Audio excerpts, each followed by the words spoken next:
18h, merci de nous rejoindre sur Al24 News. Madame, monsieur, bonsoir à la une de l'actualité. Le bilan du génocide sioniste à Gaza franchit la barre des 37 900 victimes.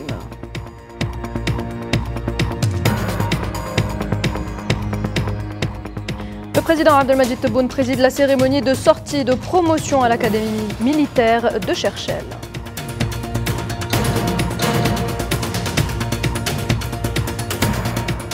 On parlera économie dans cette édition avec un ralentissement de la croissance à 2,5%. Le Maroc risque de sombrer dans la récession.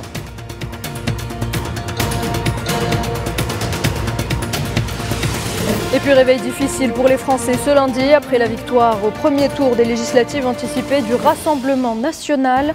Les Français s'organisent pour lui barrer la route au second tour dimanche prochain.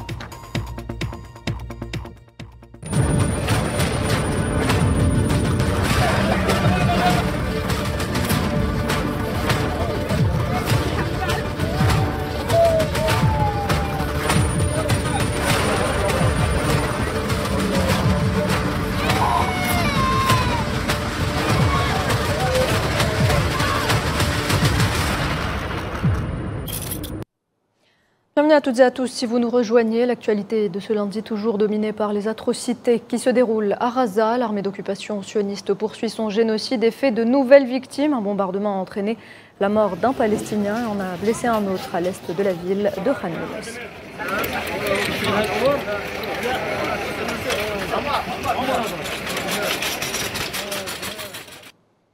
Cette énième attaque vient alourdir une fois de plus le bilan des victimes de l'agression sioniste qui a franchi la barre des 37 900 martyrs selon des estimations des autorités palestiniennes, des estimations bien en deçà de la réalité en raison des nombreuses personnes portées disparues depuis le 7 octobre. À noter également que 87 060 personnes ont été blessées depuis le début du génocide.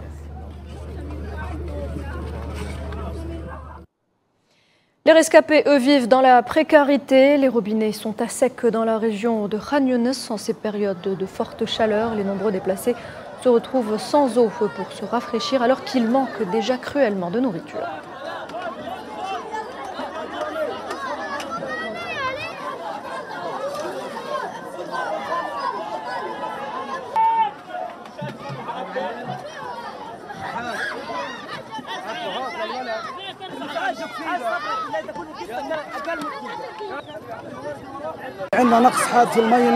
Nous avons une grave pénurie d'eau salée et d'eau potable. J'ai 9 membres de ma famille. J'ai besoin d'au moins 250 litres pour faire la vaisselle et d'autres choses. Nous ne pouvons pas. Il y a une énorme pénurie dans cette zone. Il y a des milliers de personnes déplacées qui sont venues de la région d'Iklimi et d'autres endroits dont la région a besoin de soutien pour creuser plus d'un puits. Regardez, il y a un massacre pour l'eau. De 5 heures du matin jusqu'au coucher du soleil, nous courons jusqu'à remplir une bouteille comme celle-ci, 1 litre d'eau dans laquelle boivent 16 personnes chez moi. C'est une grande souffrance et une grande tragédie. Depuis le début de la guerre jusqu'à maintenant, depuis 9 mois, nous souffrons. Nous souffrons de tout, de l'eau, de la nourriture, de tout. Nous vivons dans des tentes et nous ne sentons pas à l'aise. Combien de temps cela va-t-il continuer comme ça? Nous sommes fatigués. Nous sommes très fatigués de cette vie. Nous souffrons de tout, pas seulement de l'eau. Nous souffrons de tout. Le génocide perpétré à Gaza depuis presque 9 mois a provoqué des déplacements massifs de Palestiniens dans le territoire où sont assiégés plus de 2,4 millions de personnes dans des conditions désastreuses. L'aide humanitaire y arrive au compte-gouttes et l'eau et la nourriture manquent terriblement. Des milliers d'enfants souffrent de malnutrition et des infections cutanées se sont répandues parmi eux, surtout en cette période de grande chaleur. Amal Amaziane Zitouni. La mort résonne dans tous les coins de la bande de Gaza. Ceux qui ont survécu au bombardement meurent à cause des épidémies. En cette période de chaleur qui règne dans l'enclave, les déplacés sont pratiquement à court d'eau, de nourriture et de médicaments. Les répercussions sont catastrophiques, surtout sur les enfants. Le nombre d'infections cutanées a augmenté, en particulier la gale et la varicelle s'est propagée, notamment en raison de la chaleur et du manque d'eau propre. Bien entendu, les conséquences sont désastreuses. surtout pour les enfants. En raison des pénuries d'eau, du chômage des pères de famille, des mauvaises conditions économiques, de l'état de nos tentes et des températures élevées qui y règnent, les enfants souffrent de diverses maladies. Certains d'entre eux ont développé des infections cutanées et malheureusement ces infections se propagent parmi eux. Les enfants ont été examinés aujourd'hui, révélant la présence de ces infections.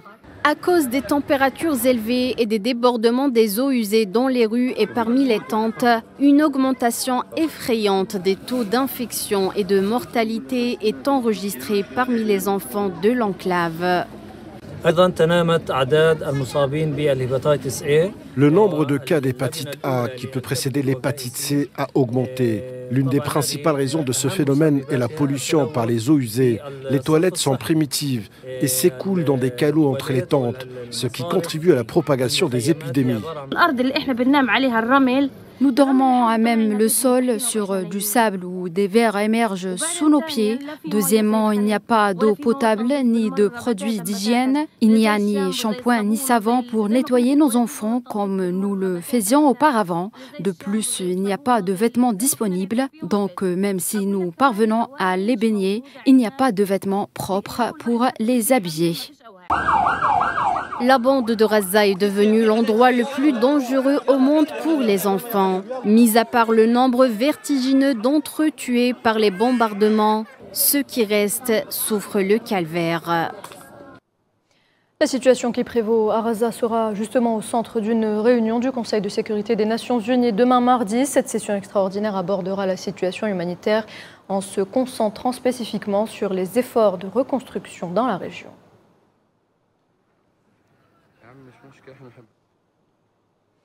Après torture et abus, l'occupation sioniste libère 50 détenus palestiniens qui se trouvent aujourd'hui marqués et traumatisés à jamais. Ils affirment avoir été séquestrés dans des conditions ignobles. Les soldats de l'entité sioniste les ont entassés dans des tentes et les ont torturés sans état d'âme.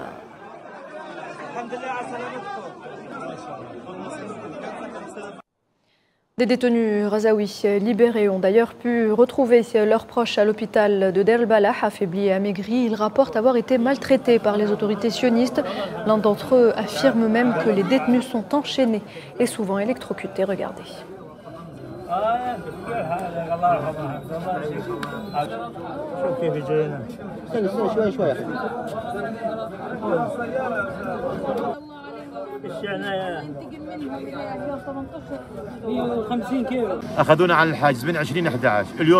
Nous étions détenus depuis le 20 novembre et nous avons été libérés aujourd'hui. C'était le paroxysme de la honte, de la faim, de tout ce que vous pouvez imaginer. Je jure que la situation des détenus en prison est très mauvaise. Pas de nourriture, pas de boisson. Au cours de l'enquête, nous avons été battus. Ils nous ont jeté de l'eau chaude ou de l'eau froide en plein hiver. Vous êtes enchaînés sur une chaise et vous êtes souvent électrocutés. Ils peuvent aussi vous uriner dessus.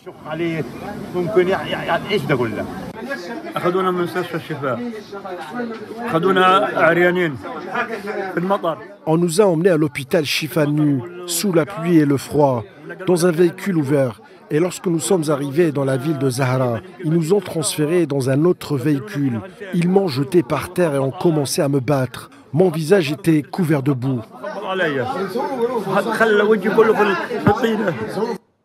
Les violences de l'occupant sioniste s'intensifient. En Cisjordanie occupée, une femme et un enfant ont été tués lors de la prise d'assaut par les forces sionistes de la ville de Tulkarem et du camp de Nour al-Shams dans le nord de la région. Selon des médias, l'armée d'occupation a également détruit des infrastructures, notamment le réseau d'eau, les routes, les égouts et a bombardé une maison, la faisant brûler.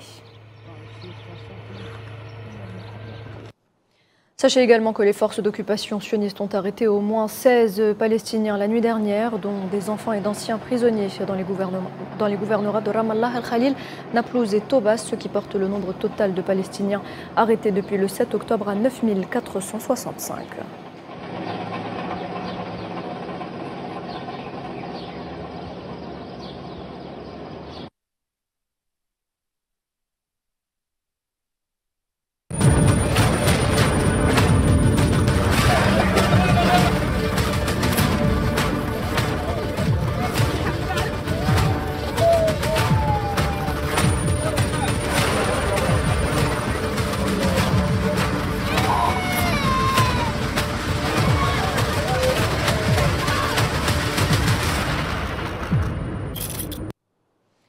Dans l'actualité également en Algérie, cette fois-ci, le président de la République, chef suprême des forces armées, ministre de la Défense nationale Abdelmadjid Tebboune a présidé ce lundi à l'Académie militaire Houari Boumediene de Cherchell la cérémonie de sortie de promotion au titre de l'année 2023-2024, une cérémonie qui s'est déroulée en présence de hauts responsables de l'État et d'officiers supérieurs de l'armée nationale populaire.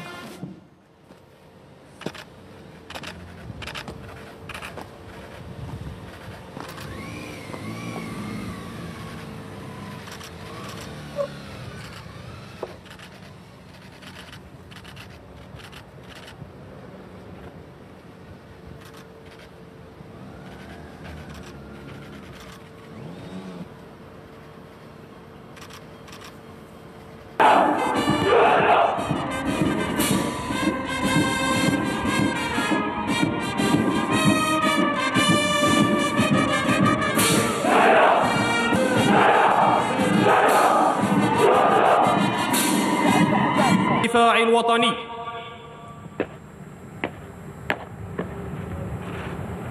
الملازم الأول نيادي عبد الرحمن، دورة الماستر.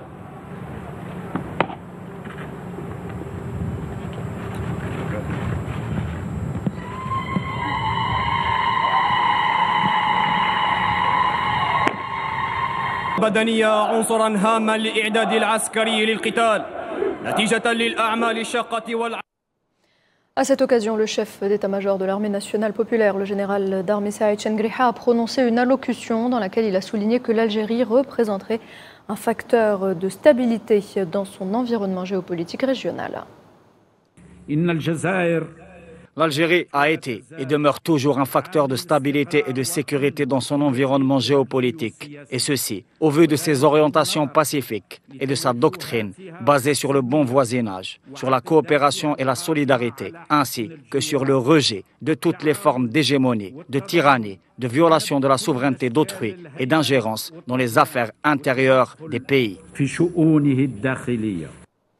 Saïd Chengriha a exprimé la disposition de l'Algérie à poursuivre ses efforts régionaux dans la lutte contre le terrorisme et le crime organisé. Notre pays a démontré sous la direction de Monsieur le Président de la République une totale préparation à la contribution aux efforts internationaux et régionaux afin de combattre le terrorisme et le crime organisé sous toutes ses formes, ainsi que la migration clandestine, et ce de par son engagement au renforcement des principes de solidarité mutuelle et du développement des bases de la sécurité commune. Le chef d'état-major de l'armée algérienne a rappelé les mesures prises par l'Algérie pour aider les pays voisins à atteindre la stabilité à travers un ensemble de projets de développement dans plusieurs secteurs vitaux.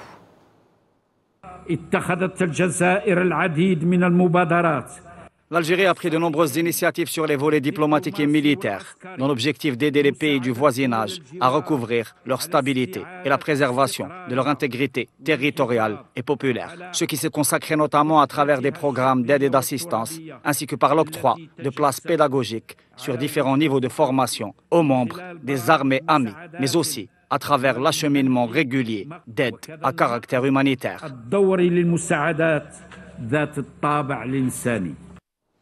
La cybercriminalité et les menaces cybernétiques au centre d'une journée de sensibilisation au sein du groupe Sonatrach sous le thème risques et menaces cybernétiques.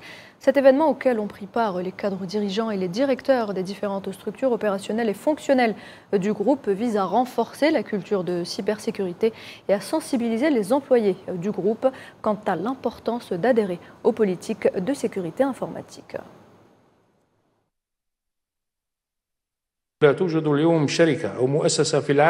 Aucune compagnie ou entreprise dans le monde n'est aujourd'hui à l'abri des cyberattaques. Une réalité qui appelle évidemment à s'inquiéter, qui nécessite un grand degré de mobilisation et un niveau croissant de conscience d'une manière durable et continue. Sonatrach est aujourd'hui et plus que jamais obligé, étant donné son rôle dans l'économie nationale, de prendre toutes les dispositions nécessaires pour protéger nos infrastructures et employés et pour améliorer l'efficacité de notre stratégie dans la lutte contre les cybercrimes. Ainsi, il est devenu nécessaire de veiller sur le strict respect des orientations liées à la cybersécurité des installations industrielles, en particulier les orientations émanant des services internes spécialisés et celles qui nous parviennent des les autorités supérieures du pays, à travers l'Agence de la sécurité des systèmes d'information. Parlons économie à présent. Celle du Maroc a ralenti au premier trimestre de l'année en cours, contrecarrant les projections optimistes du régime du Marzan. La dernière note de conjoncture du Haut Commissariat du plan publiée ce lundi dévoile que le produit intérieur brut s'est contracté à 2,5% au cours des 3 premiers mois de 2024 contre 3,9% durant la même période de 2023. Les économistes avertissent déjà contre le creusement des inégalités dans la société marocaine. Hamid Mechri, récit Mohamed Amin Aberkan. L'économie marocaine risque de sombrer dans une récession, ont montré aujourd'hui les chiffres officiels du royaume. Le produit intérieur brut s'est contracté à 2,5% au cours des 3 premiers mois de 2024, un rythme bien plus lent par rapport à la même période de l'année précédente, a indiqué le Haut Commissariat au plan. La chute de la performance de l'agriculture de 5%, un secteur principal au royaume, a lourdement freiné la croissance marocaine, partiellement récompensée par certaines activités non agricoles, a détaillé la note du Haut Commissariat au plan sur la situation économique marocaine. La régression de l'agriculture met à nu les promesses du gouvernement marocain de générer une croissance du secteur de 2,1% en 2024. Résultat du fort repli de l'agriculture, la valeur ajoutée du secteur primaire en volume s'est contractée de 4,3% au premier trimestre 2024. La hausse de 5,5% du volume des impôts nets des subventions sur les produits est également l'origine du recul du PIB marocain au premier trimestre de 2024. Les chiffres détaillés du Haut Commissariat au plan dévoilent une révision à la baisse des valeurs ajoutées des activités de l'industrie manufacturière de 2,1% au lieu d'une hausse de 3% et du secteur tertiaire de 3% au lieu de 6%. Ces chiffres conforment le déclin de l'activité économique au Maroc au cours du premier semestre 2024. De nombreux économistes craignent que l'économie marocaine est en train de franchir le cap d'une récession et d'une stagnation persistante dans le pays. Cela suggère que les temps soient encore difficiles pour la majorité des ménages marocains qui ont du mal à suivre la hausse des prix des produits alimentaires qui grimpent en flèche depuis fin 2021. Selon une étude du Haut Commissariat au plan publiée en juin dernier, la part des Marocains dont la pauvreté a considérablement augmenté en 2022, en grande partie en raison de manque de ressources financières, du chômage et de la sécheresse. 70,1% de personnes interrogées ont déclaré être confrontées à une insécurité alimentaire, soit plus de 8 familles marocaines sur 10. Face à une économie encore très précaire, ces chiffres devraient monter en hausse. On reste dans la région. Les résultats provisoires annoncés par la Commission électorale nationale indépendante mauritanienne donnent le président Mohamed Ould Cheikh El Ghazouani vainqueur au premier tour pour un second mandat avec 56,12% des voix, confirmant ainsi la nette avance d'El Ghazouani sur les autres candidats. Les détails, Mohamed Wali Ben Chaban. Les Mauritaniens ont choisi la stabilité et la continuité en réélisant le président sortant Mohamed Ould Cheikh El Ghazouani dès le premier tour de l'élection présidentielle. Avec 56,12% des suffrages, El Ghazouani obtient un nouveau mandat de la part de ses concitoyens pour continuer à diriger le pays durant les 5 prochaines années. La Commission électorale nationale indépendante a annoncé ce lundi les résultats provisoires, confirmant la nette avance du président sortant sur ses concurrents. Cheikh Mohamed Ould Ghazouani a obtenu 554 956 voix, soit un pourcentage de 56,12% des suffrages exprimés. La Commission électorale nationale indépendante a, depuis la convocation du corps électoral, mis en place plusieurs mesures rigoureuses visant à assurer la sécurité et la transparence du processus électoral. Nous nous sommes efforcés à chaque étape des élections à créer une plateforme électorale adéquate afin d'instaurer une concurrence transparente et loyale et pour vous permettre d'élire celui que vous considérez comme étant le plus qualifié pour occuper le poste de président de la République durant les 5 prochaines années.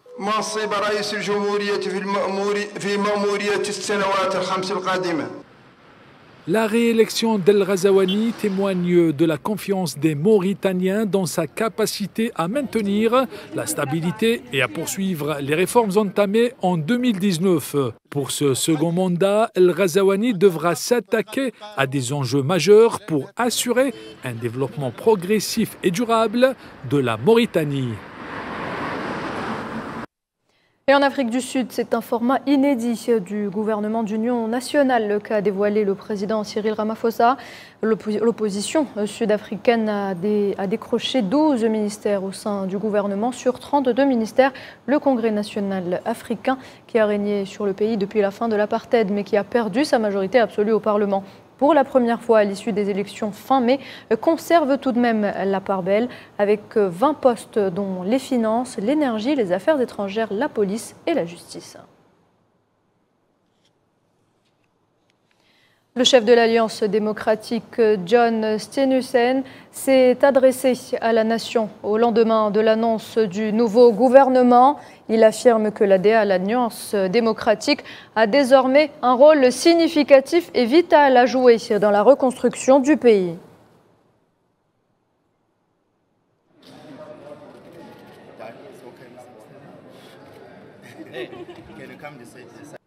With the cabinet now in place, the DA is ready. Avec le cabinet désormais en place, l'ADA est prête à se mettre au travail sur ce qui compte le plus, servir le peuple sud-africain. Le temps de la collaboration est arrivé, mais cette collaboration n'est pas seulement entre les dirigeants politiques. La collaboration est maintenant également nécessaire entre le gouvernement d'unité nationale et les gens qui ont voté pour le créer. La configuration que nous avons réussi à négocier fait en sorte qu'à côté de l'ANC, l'ADA est le seul autre parti qui est maintenant représenté dans toutes les sphères au gouvernement.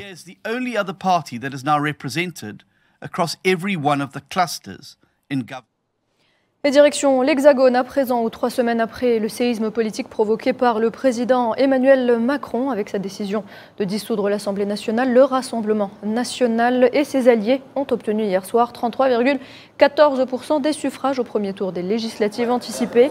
Leur meilleur score au premier tour d'un scrutin vient ensuite le nouveau Front populaire, alliance des partis de gauche, avec 27,99% des voix. Et puis la majorité présidentielle termine en 3e position avec 20,04% des voix.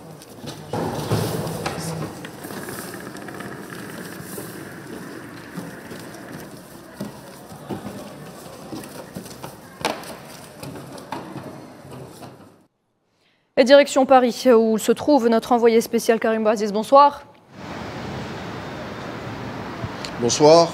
Alors Karim, quelle est l'ambiance qui règne au lendemain de cette annonce des résultats? Dans quel état d'esprit sont les Français aujourd'hui?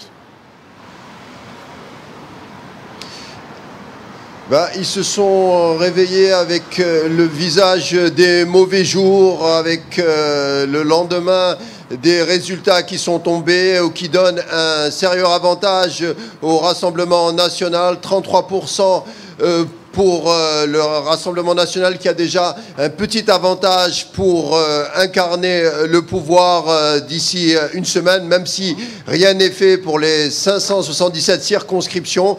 On sait qu'il y a des triangulaires, on sait que ça va être compliqué, beaucoup de discussions à l'heure où on part. Rien n'est fait, mais en tout cas, ce qu'on peut dire, c'est qu'aujourd'hui, au niveau de la place de la Bastille et la place de la République, il y a eu encore une mobilisation des votants donc du Front populaire qui veulent faire barrage contre le Rassemblement national. Et en même temps, la démocratie a donné un avantage au Rassemblement national. C'est pour dire que c'est une France plutôt divisée.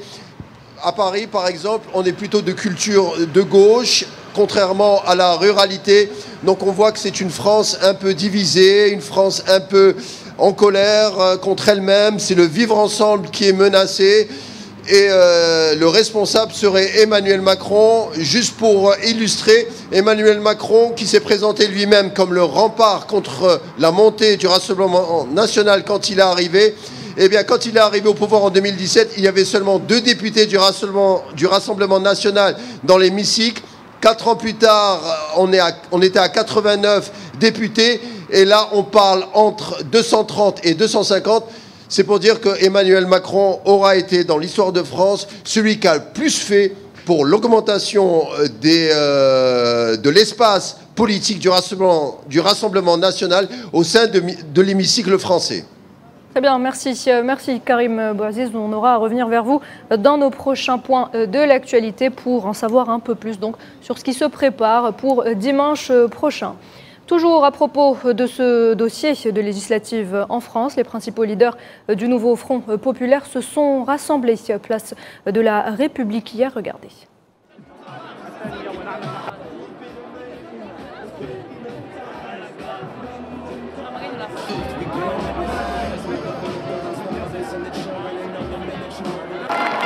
Ce soir, il y a un fait politique majeur aussi. La page du macronisme est tournée. Si on le veut, ensemble, si on s'en donne les moyens, cette semaine, amis et camarades, dans quelques jours, nous pouvons avoir au pouvoir un gouvernement du nouveau Front populaire pour tout changer dans ce pays. Aujourd'hui, nous avons déjà gagné dans une bonne vingtaine de circonscriptions des députés du nouveau Front populaire. Beaucoup de leaders de la Macronie qui prennent la parole les uns après les autres.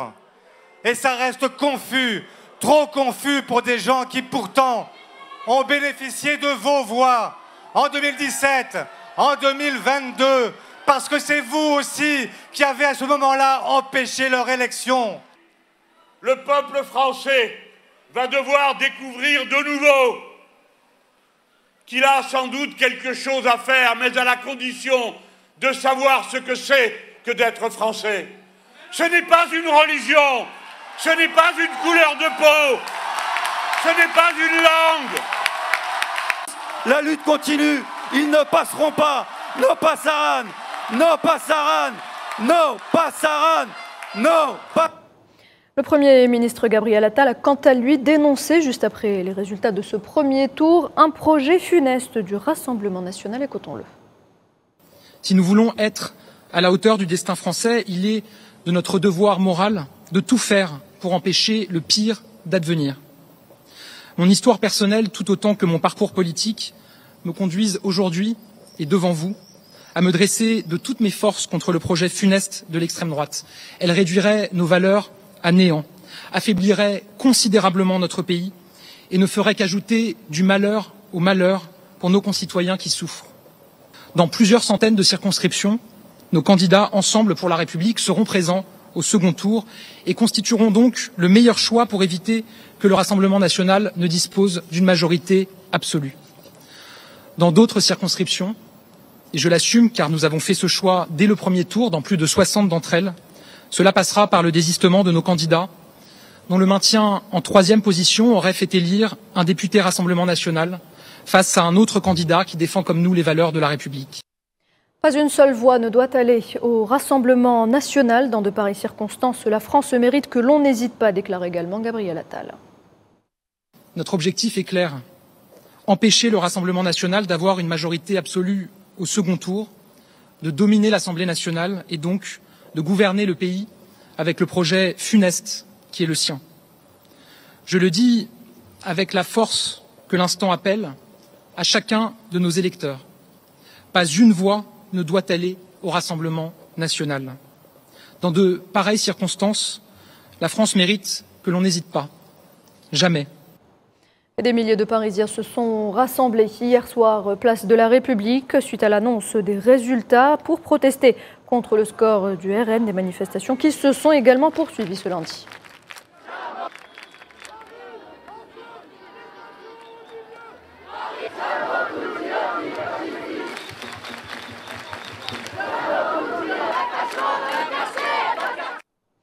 À Paris, c'est une totale résignation qui envahit donc les Parisiens après ce premier tour. Ils sont nombreux à être inquiets du sort de leur pays. Bonjour. De la minute, bonjour. La minute, bonjour. La minute, bonjour. Bonjour, monsieur. Merci. La minute, bonjour. Bonne journée. Comme si j'avais la gueule de bois. Voilà. Je ne vais pas pleurer, mais voilà. Je suis très déçue. C'est ce qui s'est passé. Enfin, quand l'extrême droite arrive au pouvoir, après, elle le garde. Elle le garde bien avec elle. Donc après, c'est très difficile de s'en débarrasser. Et ça peut amener à des ordres. Enfin, je dis pas pour nous maintenant avec le Rassemblement national, mais l'extrême droite au pouvoir, bon, on sait ce que ça donne. Infâme. Voir que le RN nous monte comme ça, c'est infâme. La première fois en France, on en est à ce niveau-là, c'est infâme. Je sais pas comment vous dire. C'est atroce. Voir des extrêmes comme ça, fondés sur des partis de nazis, je vais le dire haut et fort, non, c'est atroce. J'ai été lié dans les valeurs de l'humanisme et j'ai vraiment les goûts. Dire qu'ils sont aux portes du pouvoir, c'est vrai, mais après il ne faut pas oublier qu'il y a des institutions, il y a des contre-pouvoirs qui existent. Le fait d'avoir une chambre et un gouvernement, c'est pas avoir les pleins pouvoirs en France. Et c'est le choix de peuple, c'est le choix de nous tous. J'ai fait mon choix. Ce qui arrive, cela ne reflète pas mon choix, mais vu le taux de participation, on a le gouvernement qu'on mérite. Voilà. Que ce soit l'un ou l'autre, j'ai envie de dire, là, il faut vraiment pouvoir faire des choses et puis il faut voir ce que ça donne. Moi, c'est ça que j'attends, c'est de voir ce que ça donne. Et quelques 600 manifestants ont défilé dans les rues de Nantes au cri de « Nous sommes tous antifascistes » après l'annonce donc des résultats de ce premier tour.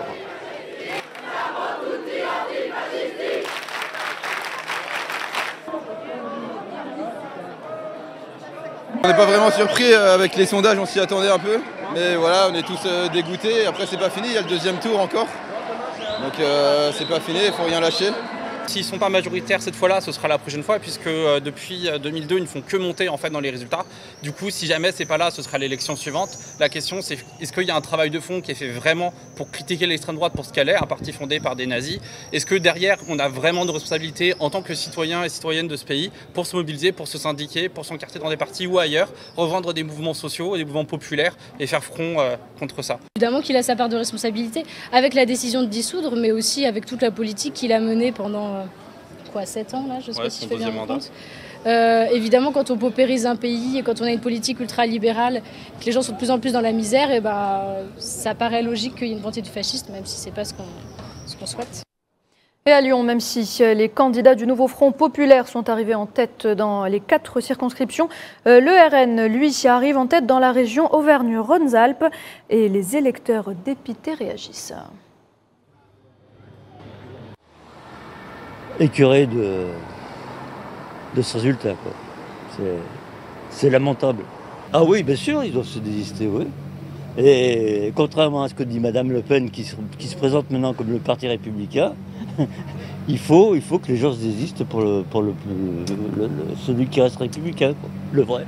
Et j'avoue qu'on s'y attendait pas forcément. Enfin voilà, donc on attend avec impatience quand même le deuxième tour pour être sûr que les choses soient un peu plus claires. Mais ouais, je suis assez étonnée du score plutôt du RN que de la gauche. J'avoue que je m'y attendais pas. Donc voilà, j'espère que ça va quand même se lisser tout ça parce que c'est un peu effrayant, mine de rien. En tant que mère de famille, moi, ça m'effraie un petit peu quand même. Le sentiment, c'est plutôt la gueule de bois. En soi, honnêtement, on aurait préféré un autre scrutin que celui-ci. Avoir à choisir entre LFI et Rassemblement National par rapport aux valeurs qui sont défendues par chacune des partis, c'est assez navrant. Je sais pas, j'ai pas beaucoup de choses à dire par rapport à ça. Simplement que je voterai ni pour l'un ni pour l'autre.